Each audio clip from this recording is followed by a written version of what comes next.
Hello everybody, this is Keith Henry here at Joe Cannon Stadium with UMES Baseball head coach Pedro Swan. Coach Swan, y'all came in here. Last two series, you all started winning by winning the first game, and they take the last two series. But y'all came in here, got the job done. First game, 4-1, big 3-run home run. Talk about that one. Well, Byron Campbell, he's been swinging the bat well all year, and he's man, the last couple series we've been playing, he's been getting elevation on his line drives and hitting the ball out of the park. You know, he had two big home runs at Delaware State. Then he had a home run when we played Georgetown. So he's swinging the bat real well. He's in a real good rhythm right now. So I mean, that definitely lifted our team. And you know, actually, you know, it was a different night because they, you know, hit the 3-run home run and they scored the 1-run late. So you know, it was the the winning runs of the game. The pitching outstanding today. Beginning the first game, talk about. Yeah, Jesse Stinnett, you know, be a freshman, a true freshman.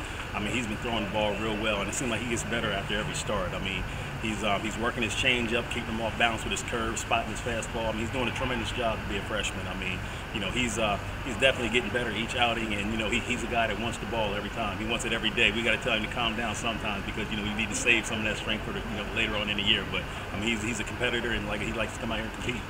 Game 2, Coach, you all were patient with Grebenstein on a little more patient, taking some pitches and waiting for him to yell for those curveballs. Yeah, we faced him a couple times. I think this is actually I believe it was our 4th time facing him, and I told the guys to be patient because I know he spots up his fastball real well. He has a little run on his fastball. He also has a good backdoor curveball he throws to left-hand hitters, and a front door curveball he throws to righties. And I told guys just be patient because you know we went over his numbers during the year, and you know he doesn't have that many walks. So I said, you know, be patient. You know he's going to nibble early, but if you guys get ahead in the count, you know he's going to force him to have to throw strikes, and that's what happened. They were patient and they sat back on his curve, and he left a couple off-speed pitches up, and we took advantage of that. That third inning, big inning. 5-run third inning, talk about that. Yeah, that was, I mean, our offense, you know, like to quote Dick Vitale, has that spurt ability. And, you know, once we get a couple guys hitting some balls hard, it seemed like everybody else just follow. And that was a big momentum builder. I mean, with it being the second game, with us winning the first game, we knew confidence was going to come out and try to get that second game. But, you know, we had that big inning and just gave everybody confidence. I told, you know, tell everybody on the team, you know, hits contagious. And, you know, a couple guys start swinging the bat well, it seems, you know, just spread throughout our lineup. I think it was Fitzsimmons. I need to make sure because I need to. Oh my goodness! The home run. Fleetwood. Yeah, he was a splitty. Martinez left it up, and that's what he told me. He said, you know, Fleet said, Coach, he had me in a good pitcher's position, and his splitty, it hung there, and you know the wind was blowing out pretty good to right center. He got it up in that wind. He hit it good, but he got up in that wind, and you know the ball just kept going. I was telling our coaches, I'd never seen a home run hit here before. Then we had 5 on the day today. So that last one that took the basketball, bounced off the top of the fence. You don't see that too often, especially on a skinny fence like that. Yeah, exactly. Usually they hit the top of the fence, they come back. But you know, I guess the baseball god was on Fleetwood's side today.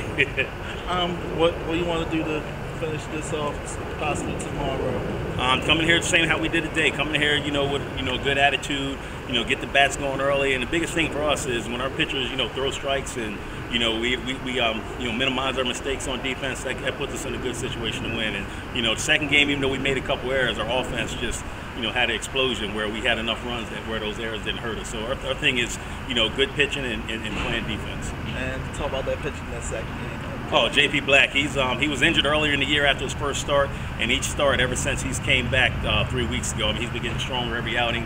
You know, he wanted to finish that last inning, but he was just under 100 pitches, and we wanted to keep him under 100 because, you know, we had the MEAS coming up in 2.5 weeks. So, but I mean, he did an outstanding job for us last year, and now that he's getting his strength back, he's looking back like the J.P. Black of last year. Talk about this division. It's like earlier in the year, it's back and forth. It's a fight between all 4 teams. Like no one really pulling away, Yeah, this division is competitive, just like the Southern Division. I mean, you know, any day any team could win. It doesn't matter. Before, I know in the past, you usually had your 2 dominant teams at the top, and then the bottom always seemed like the bottom 2 always fought it out for 3rd and 4th. But this year, I mean, the overall competitiveness and the balance of the teams. I mean, any given day, you know, Coppin can beat Delaware State can beat Coppin, Norfolk can beat us, we can beat Norfolk, and you know, it's good for the division. It's more competitive, and you know, the teams at the bottom half of the division are getting better. So it's good for the MEAC conference. You heard him, folks. Head coach of UMES Baseball, Pedro Swan. This is Keith Henry. Thanks so much, Coach Swan. Oh, my pleasure. My pleasure. We'll see you next time.